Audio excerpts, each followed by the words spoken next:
喺今集開始之前，希望各位觀看呢條片嘅朋友或者網友，你哋可以用1至2秒嘅時間嚟到訂閱我哋嘅頻道，作為對我哋嘅支持，等我哋做得更加好。我仔呢，無端端買個煲俾我，話俾我煲湯，啱啦，剛剛就想煲龍脷，呢個煲就啱晒 ，very good。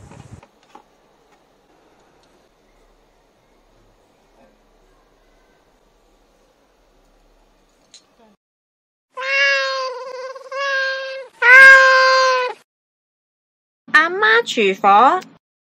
秋天啊，天氣乾燥啊，個喉嚨咧成日都覺得有啲唔舒服啊，確住啊，龍脷葉湯係最合時宜。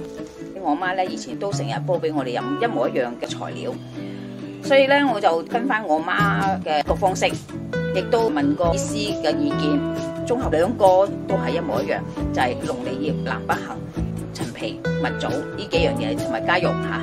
如果你係素食者，可以唔加肉。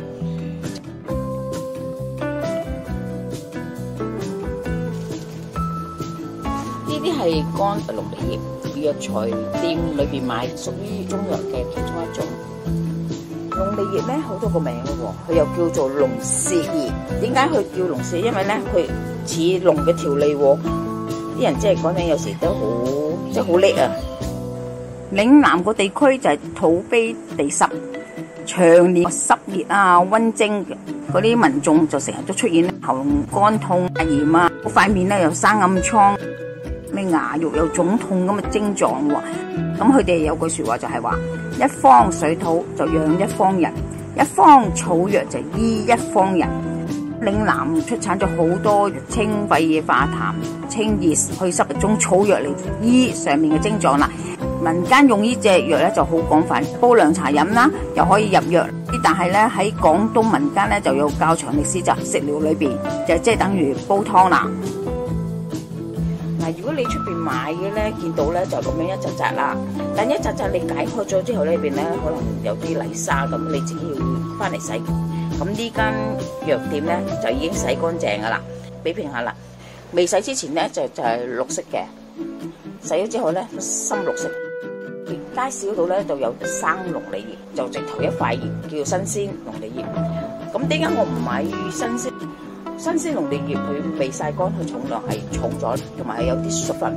你用嘅份量就要多啲，人哋經過曬乾，比乾嘅係寒涼，所以我咧就唔用新鮮，改為用乾嘅龍脷葉。因為咧今次呢個龍脷葉咧係有清熱、潤喉、潤肺、止咳嘅作用。逢係中醫師嘅咳藥咧都有北杏落去，所以咧今次咧我就落南北杏。再加果皮、金絲蜜棗，有血糖唔好落蜜棗啦，因為蜜棗係甜嘅。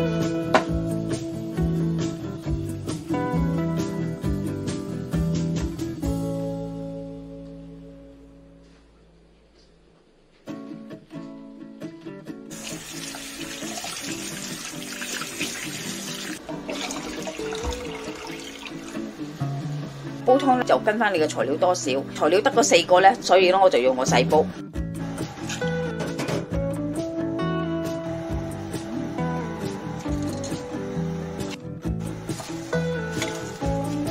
龍脷葉咧買翻嚟時咧係好乾淨，嗰間藥店咧已經係洗過曬過噶啦，基本就唔使手去洗噶。嗱，蜜棗、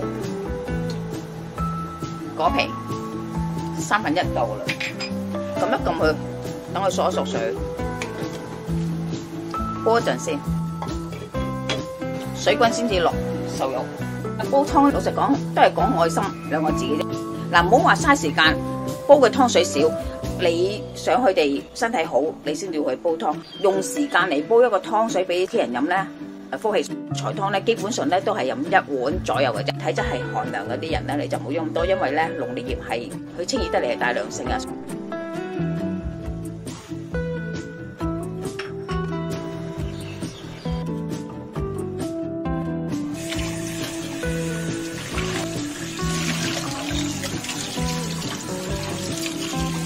嗱，而家滾啦，我哋可以落肉啦。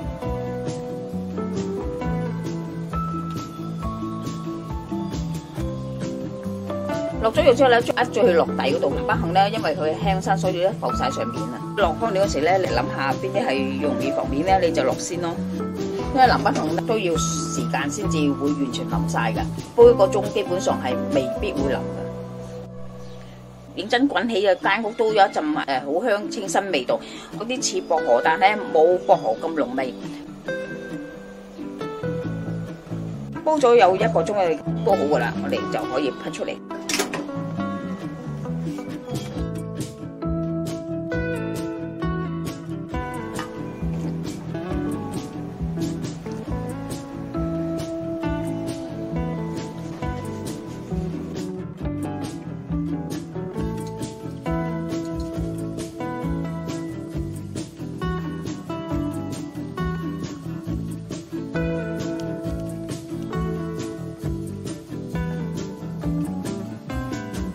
今集已經差唔多啦，多謝各位嘅收睇。詳細嘅食譜我哋會上傳喺 Facebook 嘅專頁裏邊，有興趣嘅話可以查閱。另外，如果喜歡我哋頻道嘅話呢，可以訂閱我哋嘅頻道，以作對我哋嘅支持。希望大家喜歡，我哋下集再見啦，拜拜。